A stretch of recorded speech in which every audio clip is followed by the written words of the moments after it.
সর্ব প্রশংসা আল্লাহর। আমি আল্লাহর নামে শুরু করছি। আপনাদের মাঝে আজ কিছু বিষয় নিয়ে কথা বলবো। বিষয়টা হলো, প্রত্যেকটা মানুষের ভিতরে জাহিরি যেরকম চোখ আছে, ঠিক তেমনই বাতিনি চক্ষু আছে। সে বাতিনি চক্ষু বলতে কি বোঝায়, আমার একটা উপমা দিতে হয়। উপমাটা হলো, দেখেন, আমাদের এই চর্মচক্ষু, প্রত্যেকটা মানুষেরই চর্মচক্ষু যদিও ভালো থাকে, হ্যাঁ, কিন্তু বাহিরের যদি আলোটা না থাকে তখন আমাদের চক্ষু কাজ করে। তো চোখের ভিতরে জ্যোতি আছে, বাহিরের ভিতরে জ্যোতি, বাহিরে যে জ্যোতিটা আছে সেই জ্যোতিটা, আলোটা যদি না থাকে তাহলে চোখ আমরা দেখতে পাই না। অন্ধকারের চোখ দেখা যায়, মানে কিছু দেখা যায়, অন্ধকারে কিছু দেখা যায় না। হ্যাঁ, আমাদের চর্মচক্ষু অন্ধকারে কিছু দেখতে পায় না। কারণটা কি? বাহিরে যেরকম আলো থাকলে হ্যাঁ আমাদের চক্ষু দেখতে পায়, ঠিক আমাদের ভিতরে বাতিনি চক্ষু আছে এরকম। এই চোখের আড়ালে আরো দুইটা চোখ আছে, ওই দুইটা চোখের বলা হয় বাতিনি চক্ষু। প্রত্যেকটা মানব জাতির ভিতরেই ওই দুইটা চক্ষু সকলের ভিতরেই আছে। এই চর্মচক্ষুর আড়ালেই দুইটা বাতিনি চোখ আছে, কিন্তু সেই চক্ষু দুইটা দিয়া কি দেখা যায়? সেই চক্ষু দিয়া আপনার সমগ্র বিশ্ব যা কিছু আছে সবকিছুই কিন্তু দেখা সম্ভব। তবে প্রশ্ন এখানে যে আমরা কি একদিনে সব দেখে ফেলবো? না, না, একদিনে সব দেখা যায় না। তো আমরা যেরকম এরকম চোখ দিয়া আমরা যা সামনে আছে তাই আমরা দেখতে পাই, ঠিক বাতিনি চোখটাও হ্যাঁ এরকমই স্তর বাই স্তর বাই, হ্যাঁ, যেরকম আকাশ দেখা যাইব, সাগরের নিচে কি আছে এটাও দেখা যাইব, পৃথিবীর বাহিরে যে কি আছে এটাও দেখা যাইব। আপনি এখান থেকে ঢাকার বাহিরে কি চলতেছে, বিদেশে কি চলতেছে সেটাও আপনি দেখতে পারবেন, যদি আপনার চোখ দুইটা খুলতে আপনি পারেন। বাতিনি চোখ দুইটা যদি খুলতে পারেন তাহলে হ্যাঁ ওইটা দেখা সম্ভব। এখন প্রশ্ন হলো যে আমরা বাতিনি চোখটা আমরা কিভাবে খুলব, এটাই বিষয়টা হলো, দেখেন,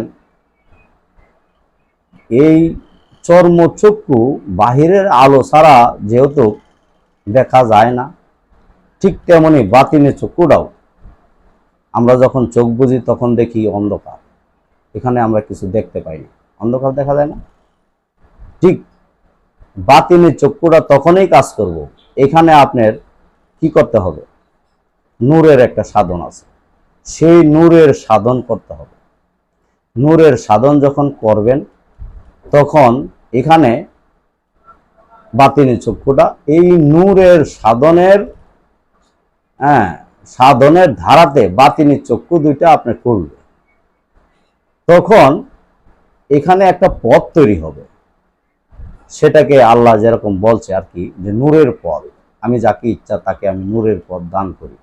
এটা দেখবেন সূরা নূরের ভিতরে আল্লাহ বলছে 35 নম্বর আয়াত। এখানে আল্লাহ বলছে আমি যাকে ইচ্ছা তাকে নূরের পথ দান করি। তো আপনি নূরের যখন সাধন করবেন, নূরের সাধন করলে তখন আপনার চোখে নূরের পথ তৈরি হবে। এই নূরের পথ দিয়া আপনি বিশ্ব ব্রহ্মাণ্ডে যা কিছু আছে এই বাতিনি চোখ দিয়া সবকিছুই আপনি দেখতে পারবেন। আস্তে আস্তে করে অনেক কিছু আপনি দেখতে পারবেন। তবে এখানে প্রশ্ন হলো যে আমরা নূরের সাধন কিভাবে পাব, আর এই নূরের সাধন ধারায় আমি বাতিনি চোখ কিভাবে আমরা খুলব? এইখানে এই নূরের সাধনের জন্য একজন কামেল গুরুর কাছে আপনার যেতে হবে, কামেলের গুরুর কাছে আপনার জিজ্ঞাসা করতে হবে এবং ওইখানে গিয়া যে আমাদেরকে নূরের সাধন দেওয়া হোক, আপনি নূরের সাধন দেন। তখন নূরের সাধন যখন দিবে, তখন আপনি নূরের সাধন করলে তখন আপনার বাতিনি চোখ এই নূর দিয়া, নূরের সাহায্যে আপনার বাতিনি চোখ দুইটা খুলবে। আর নূরের সাধন ছাড়া এই বাতিনি চোখ দুইটা খোলা সম্ভব না। আর নূরের পথ তৈরিও হবে না। আপনি চোখ বুঝলে ততক্ষণ পর্যন্ত অন্ধকারেই দেখবেন। তো আমাদের দরকার কি, একজন কামেল ব্যক্তির কাছে যাব, গিয়া কি করতে হইব, আমরা নূরের সাধন আমরা জিজ্ঞাসা করব। তখন নূরের সাধন যদি উনি দেয়, তখন প্রত্যেকেরই চোখ খোলা সম্ভব, এই বাতিনি চোখ খোলা সম্ভব। এবং বাতিনি চোখ দ্বারা আপনি শুধু খালি বাহির বিশ্বের কিছু দেখতে পারবেন এমন কিছু না। বাতিনি জগৎ যেটা বলে, ইয়া ওয়ালু, ইয়া আখিরু, ইয়া জাহিরু, ইয়া বাতিনু, চারটা বিষয় আল্লাহ বলছে। ইয়া ওয়ালু শব্দের অর্থ এই বিশ্ব ব্রহ্মাণ্ড সৃষ্টির আগের যে বিষয়টা, সেটাকে বলা ইয়া ওয়ালু। ইয়া আখিরু শব্দের অর্থ এই সৃষ্টি যখন ধ্বংস হবে তখন আল্লাহ থাকবে, এটাকে বলে আখিরু। ইয়া বাতিনু শব্দের অর্থ যে এখানেই আল্লাহ আছে, আমরা দেখতে পাই না। হ্যাঁ, আল্লাহ আছে, আল্লাহর রাসূল আছে, আউলিয়া একরাম আছে, হ্যাঁ, জিন জাতি আছে, বিভিন্ন জাতিরা আছে এখানে, আমাদের ভিতরে বাতাসের ভিতরে তারা ঘুরতেছে, কিন্তু আমরা এই চর্ম চক্ষু দ্বারা আমরা কিন্তু দেখতে পাই না। কিন্তু এই চর্ম চক্ষু দ্বারা এটা দেখতে পাওয়া সম্ভব না, কারণ আল্লাহ তো বাতিনি জগৎ। এবং এলমে বাতিনি যে বিষয়টা আছে, এই আপনার বাতিনি চক্ষু যখন খুলবেন, অপ্রকাশ্য জগৎ যেটা আছে, আপনি অপ্রকাশ্য জগৎ যেটা আছে সেটা আপনি বাতিনি চক্ষুটা খুললে অপ্রকাশ্য জগৎ আপনি দেখতে পারবেন। এটাকে প্রকাশ্য না, হ্যাঁ, এটা বলা হয় অপ্রকাশ্য জগৎ, ইয়া বাতিনু। এই বাতিনি জগৎ আপনি দেখতে পারবেন। আর এই বাতিনি জগতে বিভিন্ন নবী এবং রাসূলের সাথেও সাক্ষাৎ ঘটা সম্ভব যদি আপনার চক্ষু থাকে, তাহলে সেটা আপনি দেখবেন। আপনার বাতিনি চক্ষুই নাই, তাহলে আপনি বাতিনি জগতে কে বা কারা আছে আপনি কিভাবে দেখবেন? চর্মচক্ষু দিয়ে তো দেখা সম্ভব না, ফেস টু ফেস আপনার সামনে দাঁড়াবে না, কখনো না। এমন ইতিহাস আছে, ইতিহাস আছে যে বিভিন্ন আউলিয়া একরাম আছে, বিভিন্ন নবীরা আছে, বিভিন্ন রাসূল ছিল, তারা এই চৌথ আসমানে যে কি হচ্ছে ওনারা চোখ বুজে দেখতে পারত। এবং বিভিন্ন আউলিয়া একরাম আছে, তারা এখান থেকে এই 10 মাইল দূরে বা 20 মাইল দূরে, 50 মাইল দূরে বা 100 মাইল দূরে কি হচ্ছে সেটা তারা দেখতে পাইতো। এটা কোন চোখ দিয়া? এটা আপনার যে চর্মচক্ষু আছে সেটাতে কখনো দেখা সম্ভব না। তো ওইটাতে কিভাবে দেখা সম্ভব? ওইটা দেখা সম্ভব আপনার ভিতরে যেই বাতিনি চক্ষু আছে, এইটা চর্মচক্ষু না, বাতিনি চক্ষু দেয়া 100 মাইল দূরে কি হচ্ছে সেটাও দেখা সম্ভব, সাগরের নিচে কি আছে এটাও দেখা সম্ভব, এবং আপনার ভিতরে কি কি আল্লাহ রাখছে সেটাও দেখা সম্ভব। এখান থেকে আকাশে কি হচ্ছে সেটাও দেখা সম্ভব। চৌথ আসমান বলেন, সপ্তম আকাশ বলেন, আরশে আজিম বলেন, তো এত কিছু বলা যায় না, যেহেতু অনেক মানুষের মাঝে কথাটা চলে যাবে, এত গোপনীয় কথা। কারণ বিশ্বাস অবিশ্বাসের অনেক কিছু আছে এখানে, কেউ বিশ্বাস করে কেউ বিশ্বাস করে না। যারা আধ্যাত্মিক জগতে আছেন তাহারাই আমি মনে করি আমার এই কথাটা, তাদের কাছে আমার এই কথাটা গ্রহণযোগ্য। আপনারা বুঝে নেবেন যে এই বাতিনি চোখ ধারাই বিভিন্ন নবী রাসূল বা বিভিন্ন উলিয়ারা যারা আছে, তারা বাতিনি চক্ষু দ্বারায় তারা বলতে পারতো যে ও বিভিন্ন জায়গায়, যেরকম আপনি এখানে ঢাকা, কিন্তু আপনি এখান থেকে বরিশাল কি হচ্ছে সেটা এই বাতিনি চক্ষু দ্বারা বিভিন্ন আউলিয়ারা এরকম দেখতে পাইতো। তো আমি মনে করি প্রত্যেকেরই এই বাতিনি চক্ষুটা খোলার দরকার। আর খুলতে হইলে সাধারণ মানুষ কিভাবে এই নূরের সাধন জানবে? কিভাবে এই তার ভিতরে যে আরো 2টা বাতিনি চোখ আছে সেটাই তো সে জানে না।